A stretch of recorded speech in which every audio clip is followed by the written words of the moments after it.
The third category of the causes for skill gap creation is new skill requirements.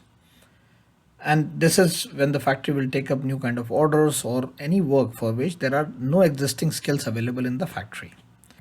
And this will be filled typically by either new recruitments or training of existing staff.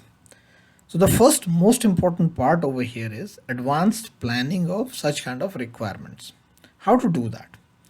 So typically in any factory, any order will come to production only after 30 to 45 days from the merchandising department. And in this time duration, the planning department or the industrial engineering department or the HR department can already prepare advanced plans, advanced operation bulletins for the lines that will be required. And they would already know what are the skills that will be required for that particular line. And along with the plans for the rest of the operations, the ongoing operations and other such kind of planned lines, they would know what is the gap between the available skills in the factory and what is the required skills for in 40 days and 30 days in the future. And then these can be allocated with these skills which are available, and they can be picked from a tool such as skill matrix or any other kind of database that is maintained by the particular factory. And for whatever gaps which remain after that, they have to be fulfilled either from the HR department or from the training department. Within the factory, the training has a very important role to play to address this kind of skill gap. And there are two types of trainings. One is the training department or the training school within the factory, and the second is inline trainers. From the training department perspective, the primary role of training department is to train new recruits to prepare them for deployment in production lines. But it is also required when experienced operators need to be trained in new skills as per the requirements of new orders. And typically the training department will train in a specified place within the premises of the factory, and it will follow very specific methods and manuals on how to train an operator in a particular operation. And this training can only take place before the operations begin, because then the employees have to be, or the operators have to be allocated to the operational lines. A factory will typically create their training departments in one of the two scenarios. And we see that a lot of factories do not have the training department. They even question the need for a training department. So there are two primary scenarios in which a factories would definitely need a training department. The first is when the factories produced high quality garments using some complex operations, or they deal with the delicate fabrics or any other such kind of specialized operations where having a training department is extremely important from the quality perspective, from the operations perspective, and from the skills perspective. The second scenario where factories would have a training department is if they are located in areas where skilled operators are hard to find, or when they need to select and train operators for a few months or few weeks before they can be put in operations. And in this case, the factories will first find the right kind of resources who are trainable resources, and then they will train them through their training department to make them ready for deployment. But besides the training department, there is a need for inline trainers also. And why is it so? Because not all training can be provided, or even it should be provided, right? It should not be provided in the training school. Once the operations begin, then there is a certain amount of training needs that will move to the inline training. And these are part of continuous improvement and various kind of minor trainings that should be the focus of inline trainers.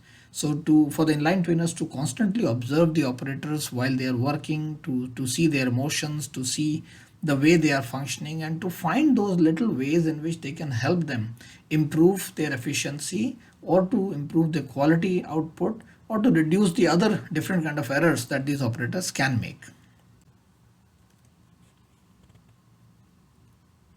In many factories, the management questions the need of having trainers, right? So they basically say that, well, operators can learn either by themselves, or the line supervisors would be able to do the job. So we should only focus on making sure that we are able to get the right kind of resources who have the ability to learn, and then let them learn on the job, let them improve themselves. And sometimes by trying to train them, they may even feel a little bit annoyed, etc. So yes, that is one. Second is that management also sees that it is an additional cost in the factory. So certainly the training department is an added cost on the organization, but if the operators learn by themselves and or the companies let the operators learn by themselves by making mistakes, etc., then there are some important issues that arise which also have cost associated with it, and sometimes that cost can be higher than the cost of the training department. In fact, in most of the cases, the cost of lack of training is far higher than the cost of the training department or the inline trainers. So what are the issues that can come? Number one is that when the operators are left to learn a new work by themselves, it is a very risky learning method because the operator is not able to understand the new work and the rules to follow. So they try to come up with their own set of rules. This results in a new learner sometimes quickly getting discouraged and demotivated. And they are also more prone to injuries and causing damage to equipments, etc., which has the cost associated with lost time or even the monetary cost of the equipments. The second is that if there is a process whereby the operators are allowed to, or they are expected to learn by observing more experienced operators, or more experienced operators are asked to sort of give them some kind of tips on how exactly to operate or to teach them how to operate.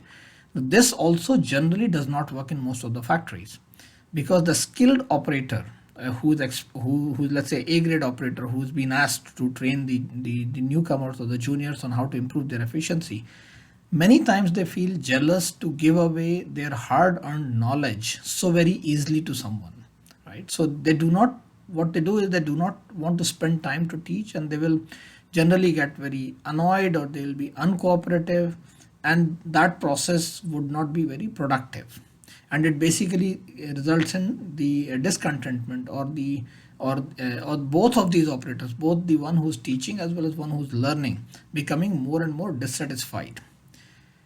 Now, as opposed to these kind of methods, a specialized instructor in a training department is a better method because in this case the operator is helped in the assignment by not only an experienced person, both in execution of the work, but also someone who will tell the scientific way of who will have a scientific way of teaching. So they will follow a structured approach on how exactly to teach, which is a scientific approach, which helps the operators learn all the correct motions according to a rational and the operational sequences established by the time and method department, or at least the process which have been borrowed from somewhere. And all the errors in this case are also immediately pointed out and they are rectified. And in the future, such kind of trained operators are able to eliminate them much more easily.